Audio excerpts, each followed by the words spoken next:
YSR Congress party నేతలతో ఆ party అధినేత వైఎస్ జగన్మోహన్ రెడ్డి చెడుగుడు ఆడుతున్నాడని, దానితో వైఎస్ఆర్ కాంగ్రెస్ పార్టీలో కొంతమంది నేతల రాజకీయ భవితవ్యం అగమ్యగోచరంగా మారిందని, వారు అసలు వైఎస్ఆర్ కాంగ్రెస్ పార్టీలో కొనసాగాలో లేదో అనేది కూడా వారు తేల్చుకోలేకపోతున్నారని, ఉదాహరణకి చిలకలూరిపేట మాజీ ఎమ్మెల్యే విడుదల రజని ఆవిడ చిలకలూరిపేట నుంచే పోటీ చేస్తానంటే జగన్మోహన్ రెడ్డి మాత్రం నెక్స్ట్ టైం మీరు రేపేళ్ల నుంచి పోటీ చేయండి అని చెప్పారని, దేవినేని అవినాష్ ఏమో పెనమలూరు నుంచి పోటీ చేస్తానంటే మీరు ఎంపీగా పోటీ చేయండి అని, అలాగే కొడాలి నానికి అసలు సీటు విషయంలో ఇప్పటివరకు క్లారిటీ ఇవ్వలేదని రకరకాల వార్తలు అయితే వస్తూ ఉన్నాయి. దీనివల్ల వైఎస్ఆర్ కాంగ్రెస్ పార్టీ నేతలు నిజంగా వారి రాజకీయ భవిష్యత్తు మీద భయపడుతున్నారన్నట్లుగా కొన్ని వార్తలు వస్తున్న క్రమంలో వీటి మీద మనం పూర్తి స్థాయిలో విశ్లేషణ చేసుకుందాం. ప్రస్తుతం మనతో పట్టినారు ప్రముఖ రాజకీయ విశ్లేషకులు లింగమనేని శివరాం ప్రసాద్ గారు. సార్తో మాట్లాడదాం. సార్ నమస్తే అండి. సార్ ఈ అంశం మీద మీ విశ్లేషణ ఏంటి సార్? ఇప్పుడు జగన్మోహన్ రెడ్డి గారు సీట్లు అంటే ఒకటి ప్రాంతీయ పార్టీలు, ఆయన ప్రాంతీయ పార్టీ నాయకుడు అధ్యక్షుడు, ఆయన ఇష్ట ప్రకారం నడవాల్సిందే. రెండోది ఏంటంటే ఎక్కడ సీట్లు ఇస్తారు ఏంటి అనేది అప్పుడే డిసైడ్ అవుతుందా అవుదా అనేది అనుమానమే. అంటే వాళ్ళకు ముందు గ్రౌండ్ ప్రిపేర్ చేసుకోవడానికి అవకాశం ఇవ్వాలి. అవును. తర్వాత ఈ మధ్యలో వచ్చిన ఇన్ఫర్మేషన్ ఒకటి అమిత్ షా గారు అన్నారని, ఏమని, ఇప్పుడు డీలిమిటేషన్ అయిపోతుంది, డీలిమిటేషన్ అయిపోతే సీట్లు పెరుగుతాయి, దాంతోపాటు మహిళా రిజర్వేషన్ కూడా అమలు చేస్తాం 33%, ఎంపీ సీట్లు కూడా పెరిగే అవకాశం ఉంది.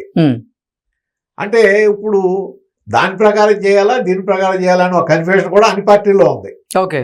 ఎందుకంటే అవుతుంది అనేది 2027 కల్లా మీకు జనగణన పూర్తయిపోతుంది. సెన్సస్ అయిపోయిన తర్వాత ఒకసారి ఆ నెక్స్ట్ ఇప్పటికే ఇది నియోజకవర్గాల పునర్విభజన మీద కసరత్తు జరుగుతుంది. ఆల్రెడీ కలెక్టర్స్ వాళ్ళందరూ ఏ విధంగా చేయాలనే దాని మీద ఒక అండర్స్టాండింగ్ ఇప్పటికే ఏర్పాటు చేసుకుంటున్నారు. ప్రణాళికలు సిద్ధం చేశారు. ప్రణాళిక సిద్ధం చేస్తే ఇంప్లిమెంట్ చేయడం పెద్ద కష్టం కాదు.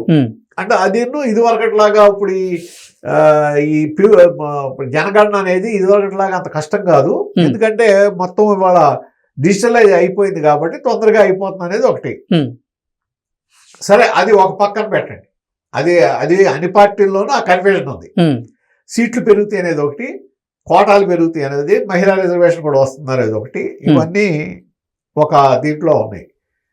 తర్వాత ఇప్పుడు జగన్మోహన్ రెడ్డి గారు సీట్లు ఇవ్వటమా ఎవరికి ఇవ్వటము ఏంటి అనే ఇప్పుడు వాళ్ళతో ఫుట్బాల్ ఆడుతున్నారంటే నా ఉద్దేశం అయితే అసలు ఆయన గందరగోళంలో ఉంటుంటారు. ఓకే. ఆయనకి ఒక స్పష్టత లేదు. ఎందుకంటే ఇప్పుడు పీపీపీల మీద, మెడికల్ కాలేజీల మీద ఇప్పుడు కోటి సంతకాలని పెట్టారు. యాక్చువల్గా అది ప్రజలకి మైండ్లోకి వెళ్ళే విషయం కాదు. అదేమంతా ఇది ప్రైవేటైజ్ అయిపోతుందంటే ప్రజలు దాని మీద రియాక్ట్ అయిపోయే విషయం కాదు. ఓకే. దాని మీద మీరు ఎంత కసరత్తు చేసి కోటి సంతకాలు ఉద్యమని మీ పార్టీకి సంబంధించిన వ్యక్తుల శక్తియుక్తులన్నీ దానికోసం కేటాయించారు. అంటే దాన్ని ఏంటంటే విఫల ప్రయోగం చేశారు. దానివల్ల ప్రయోజనం ఏం లేదు. అట్లాగే అటువంటిప్పుడు మీకు అనేక విషయాలు ప్రభుత్వాలు ఇంకా ఇంప్లిమెంట్ చేయాల్సినవి చాలా ఉన్నాయి. అవును.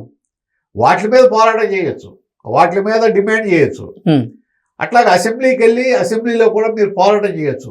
ఇవన్నీ చేయకుండా అదే కోటి సంతకాలు అని చెప్పి వాళ్ళ గవర్నర్కి అట్లా అంటే దాని మూలన వచ్చే మీకు పొలిటికల్ అడ్వాంటేజ్ పెద్దగా ఉండకపోవచ్చు. ఎందుకంటే అదే ప్రజా ఉద్యమం కాదు, అది ఒక మామూలు ఇది కాబట్టి. అవును. అట్లాగే మీరు కొడాలని అని అన్నారు, వాళ్ళ గుడివాడ అత్రే కన్వీనర్ అనుకుంటా.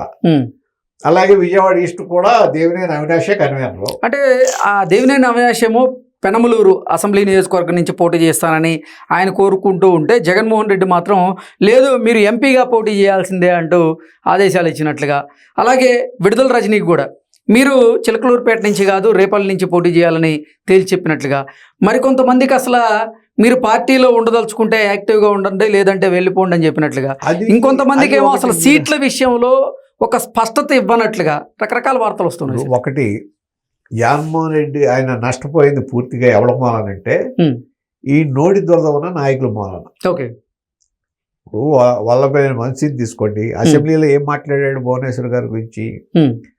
అట్లాగే ఇప్పుడు కొడాల నాని, విడదల రజని, తర్వాత ఆయన గోరంట్ల మాధవ్ మాజీ ఎంపీ, తర్వాత అంబటి రాంబాబు, ఇట్లా కొంతమంది మీరు లిస్ట్ తీసుకుంటే ఆ పార్టీకి వీళ్ళ మూలన జరిగిన నష్టం అపారమైన నష్టం జరిగింది. ఓకే, వీళ్ళు ఏంటంటే మా నాయకుడిని ఏదో సాటిస్ఫై చేస్తున్నాం అని చెప్పి అడ్డదిడ్డంగా ఒక సంస్కారహీనంగా మాట్లాడిన మాటలు ప్రజలు నెగిటివ్గా తీసుకున్నారు, మహిళలు అసహించుకున్నారు.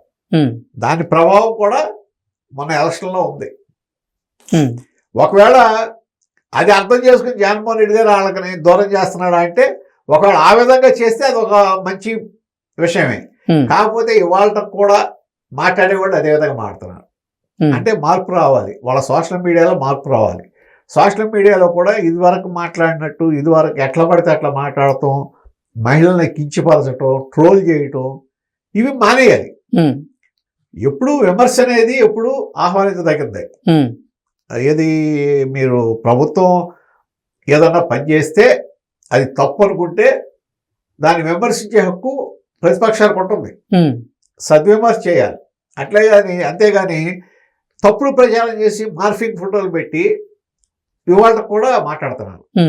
పెట్టిన తర్వాత నెక్స్ట్ డే కల్లా అది తప్పు అని చెప్పి నిరూపణ అయిపోతుంటే వాళ్ళ క్రెడిబిలిటీ పోతుంది కదా. అవును, ఇప్పుడు మొన్న పరకామణి చోరీ సాక్షాత్తు హైకోర్టు నిన్న ఏమిచ్చింది, అది మామూలు చోరీ కింద చూడకూడదు, అది చాలా సీరియస్ గా తీసుకోవాలి దాన్ని అంది. అవును, అదే విషయం జగన్మోహన్ రెడ్డి గారు ఏమన్నారు, ఏదో చిన్న దొంగతనం అన్నాడు.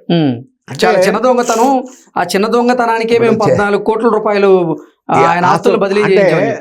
చిన్న దొంగతనము పెద్ద దొంగతనము ఆయన అక్కడ అప్పుడే చేశాడు, ఎన్ని సంవత్సరాల నుంచి చేస్తున్నాడు, అది తేల్చడానికి మీరెవరు గవర్నమెంట్ దాన్ని దర్యాప్తు సంఘాలకు అప్పచెప్పి, అవును, ఏసీబీకో సిబిఐకో లేకపోతే ఇంకోళ్ళకో పోలీసుకు అప్పచెప్పి అసలు ఎప్పుడు నుంచి జరుగుతుంది, ఎంత ఈయన ఆస్తులు ఎంత ఉన్నాయి, ఈయన ఆదాయం ఎంత, ఈ అక్రమ ఆస్తులు ఎన్ని ఉన్నాయి, ఇవన్నీ మదింపు చేసిన తర్వాత కదా మీరు తీసుకోవాల్సింది. అవును, ఒకవేళ 40 కోట్లు కొట్టేసో లేకపోతే 100 కోట్లు కొట్టేసో మీకు 14 కోట్లు ఇచ్చాడేమో, దాని మీద నిర్ణయం తీసుకునే హక్కు మీకు ఎక్కడిది? మీరు నిర్ణయం తీసుకోకూడదు కదా. దాన్ని తీసుకెళ్ళిపోయి లోకాయుక్తలో మళ్ళీ ముద్ర వేసుకుంటారు. ఇవాళ హైకోర్టు దాని మీద మరి రియాక్ట్ అయింది కదా. లోకాయుక్త జడ్జి ఎవరు, దాని మీద కూడా చర్యలు తీసుకోవాలనే పరిస్థితిలోకి వచ్చేసారు కదా. నేను అనేది అట్లాగా మనం ఏది పడితే అది మాట్లాడకూడదు, ఏది పడితే అది అనకూడదు. ఇది భక్తుల మనోభావానికి సంబంధించిన విషయం.